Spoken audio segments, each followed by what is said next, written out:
आज हम इस वीडियो के माध्यम से आरक्षण शब्द पर अपने विचार रखने की कोशिश करेंगे। वैसे आरक्षण हमारे देश में संविधान में ही दिखाई देता है, परंतु अगर ईमानदारी से देखा जाए तो यह चीज़ अलग अलग रूपों में अनेक जगहों पर दिखाई पड़ता है और यह अनेक प्रकार की विकृतियों को जन्म देता है। इसके आधार पर किसी चीज़ को, किसी व्यक्ति को या वर्ग को किसी विशेष प्रकार का संरक्षण या अधिकार प्रदान किया जाता है और उसके पीछे कोई न कोई कारण दिया जाता है कि इस कारण से इस तरह की चीज़ आवश्यक होती है। विस्तृत अर्थ में आरक्षण का अर्थ उस चीज़ से होता है जिस चीज़ के माध्यम से किसी विशेष चीज़ को किसी विशेष प्रकार का संरक्षण प्रदान किया जाता है अथवा उस पर किसी प्रकार की टीका टिप्पणी करने से रोका जाता है और यह बताने की कोशिश की जाती है कि वही चीज़ सही है। उसी चीज़ को मान लेने में संपूर्ण मानव जाति का कल्याण है और जो व्यक्ति उस बात को या उस चीज़ को नहीं मानता है वह व्यक्ति गलत है, पाखंडी है, पापी है, नास्तिक है, ईश्वर विरोधी है आदि अनेक तरह की बातें कही जाती हैं। इस तरह की बातें खास तौर से ज्ञान के क्षेत्र में कही जाती हैं और इनका उपयोग धार्मिक क्षेत्रों में अनेक रूप में किया जाता है। आरक्षण विधि संविधान नियम व्यवस्था का भी हिस्सा कहीं कहीं बनता है। इसके तहत किसी व्यक्ति वर्ग या समूह को किसी विशेष प्रकार का उपबंध बनाया जाता है या व्यवस्था प्रदान की जाती है। इस तरह की चीज़ हमारे भारतीय संविधान में भी दृष्टिगत होता है। इस हमारे संविधान में यह अनेक रूपों में दृष्टिगत होता है और इसके कारण यह समता के शाश्वत नियम के अपवाद के रूप में स्वीकार किया जाता है। ये इस तरह का आरक्षण आर्टिकल 16 जहाँ पर पद और अवसर की समता की बात की जाती है वहाँ पर आरक्षण की व्यवस्था की गई है और उसका आधार है आरक्षण की व्यवस्था उन लोगों के लिए है जो लोग अपनी योग्यता के आधार पर संस्थाओं में, सरकारी संस्थाओं में पर्याप्त प्रतिनिधित्व पाने की क्षमता नहीं रखते हैं और वे इसके पात्र उन लोगों को बनाया गया है जो सामाजिक और शिक्षा में पिछड़े हुए हैं। इसी तरह से देश के विधानमंडलों में भी आरक्षण की व्यवस्था की गई है। इसी तरह से जो है हमारे संविधान में राज्यों को विशेष दर्जा देने के भी प्राविधान किए गए हैं। इस तरीके से कुछ चीज़ें हैं जहाँ पर किसी को विशेष अधिकार और दर्जा प्रदान किया गया है और इसी कारण से हमारे देश में आरक्षण समय समय पर चर्चा का विषय होता है। वास्तव में आरक्षण का एक तरफ अगर किसी को लाभ होता है तो दूसरी तरफ किसी को नुकसान होता है।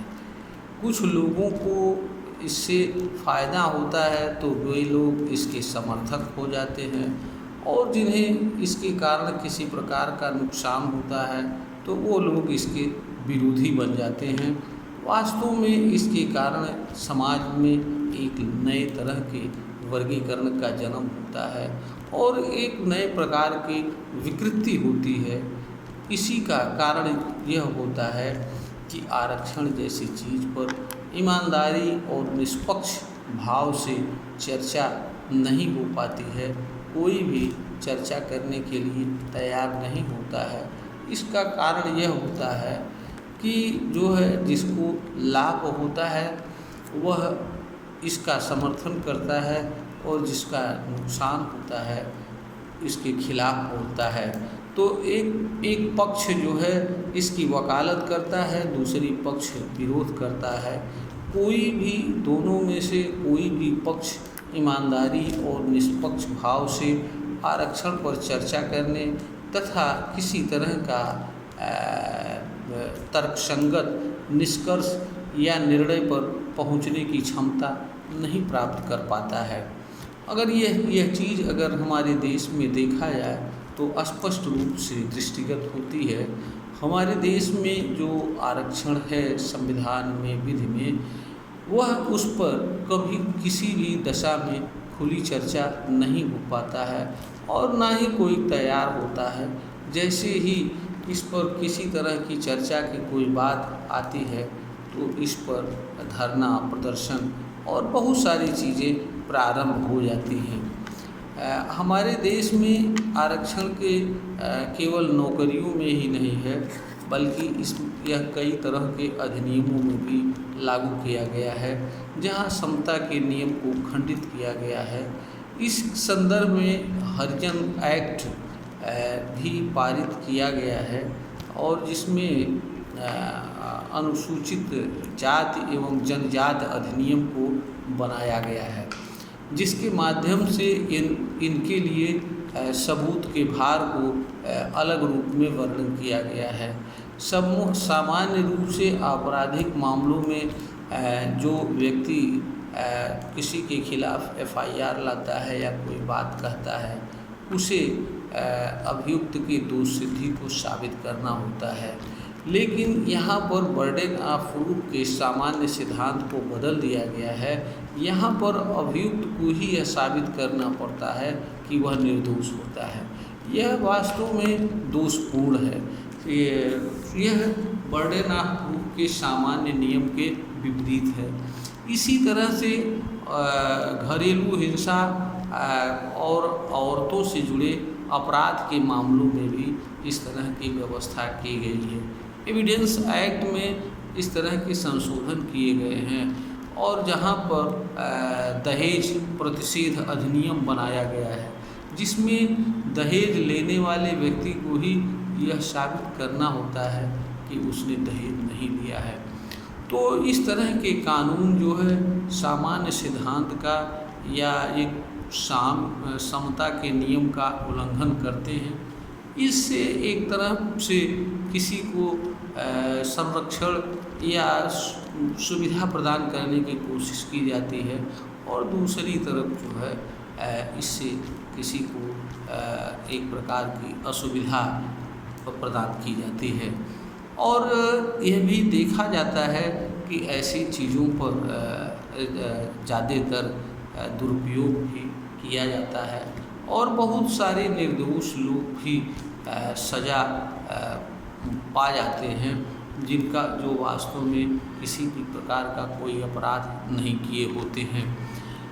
इस कारण से ऐसी चीज़ें मनुष्य एवं मानवता के लिए एक प्रकार से बहुत ही घातक साबित होती हैं।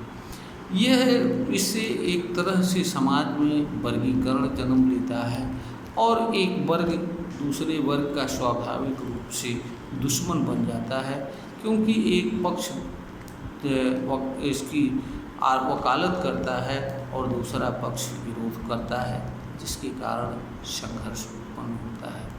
आज कोई भी व्यक्ति आरक्षण को किसी भी रूप में कहे, कुछ भी कहे, लेकिन सच्चाई ये है कि इस पर कोई चर्चा ईमानदारी से नहीं हो सकती है। जिस तरह से धर्म ग्रंथों में लिखी गई बातों पर कोई खुली चर्चा नहीं हो सकती है और उस पर किसी प्रकार का कोई चेंज नहीं हो सकता है, उसमें किसी प्रकार का बदलाव नहीं हो सकता है, उसी तरह से आरक्षण भी एक ऐसी चीज़ है जिस पर कोई खुली चर्चा या बदलाव नहीं हो सकता है।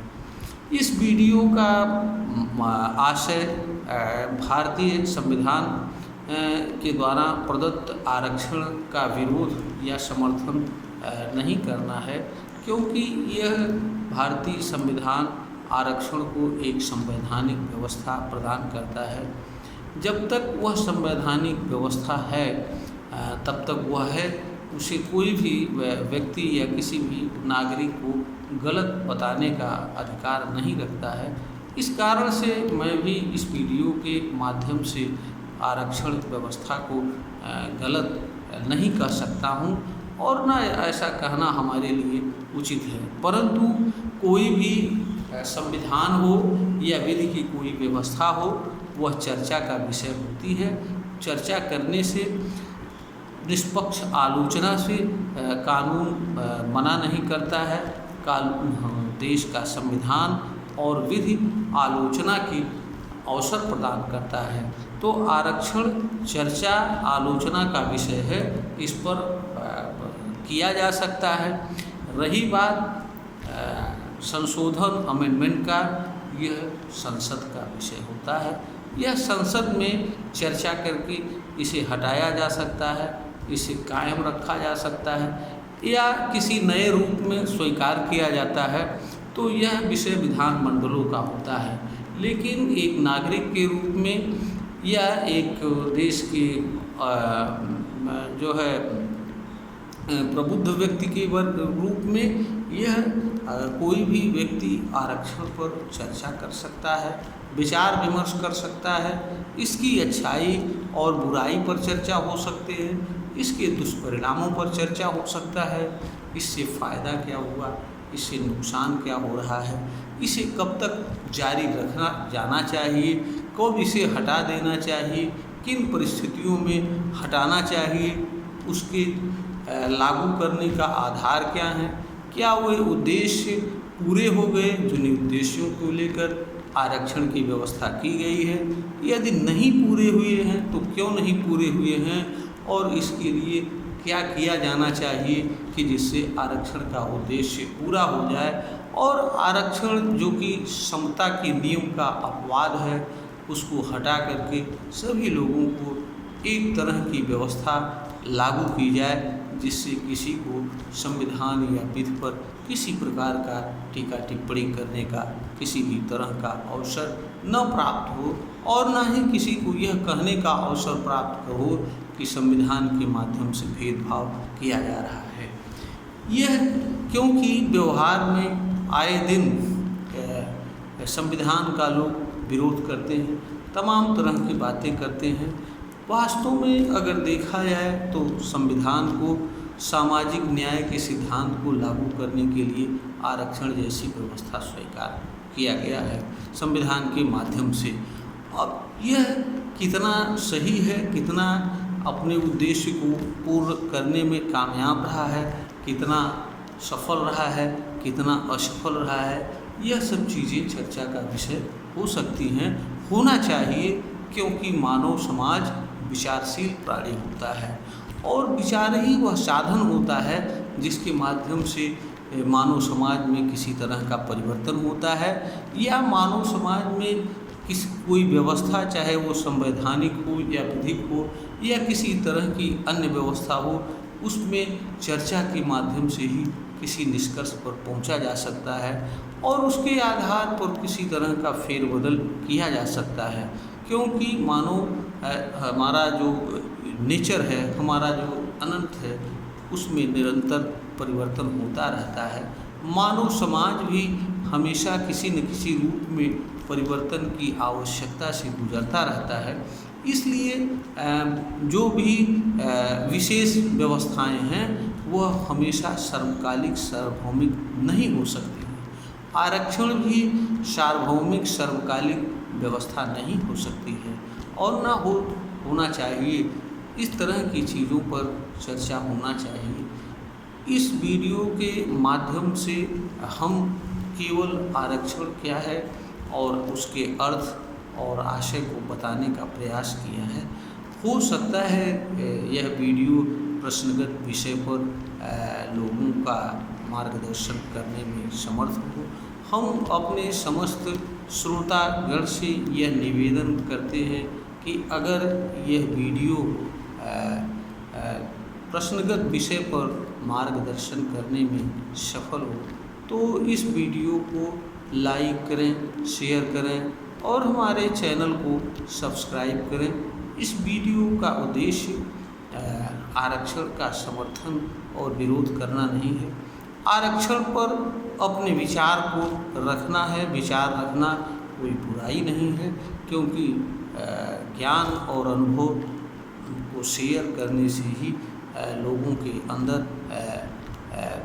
दूसरों के अंदर भी दूसरों को भी जानने एवं समझने का अवसर होता है।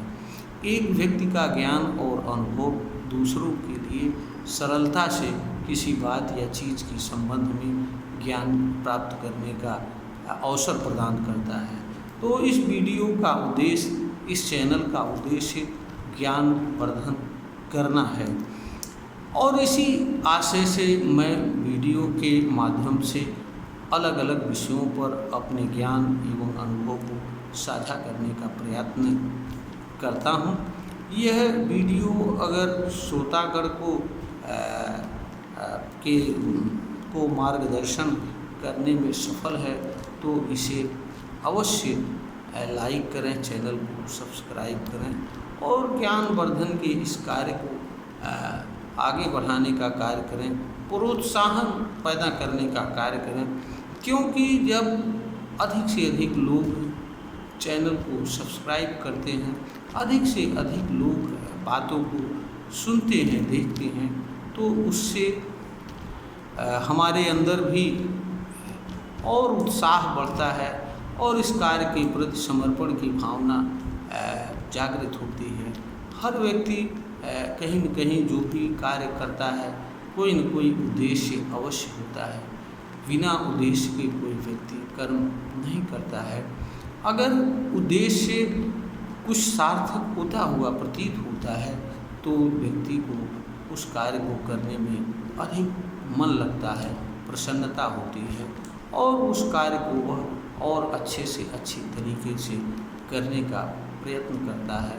इस तरह की सामर्थ्य हासिल कर पाता है। यह एक सच्चाई है जिसे मानव जात इनकार नहीं कर सकती है। अब हम इस विषय पर अपने बात को यहीं पर विराम देते हैं। इसी के साथ हम अपने समस्त श्रोतागण को नमस्कार करते हैं। पुनः हम एक नए वीडियो के माध्यम से आपके सम्मुख प्रस्तुत होंगे। तब तक के लिए हम अपने सभी श्रोतागण को नमस्कार करते हैं।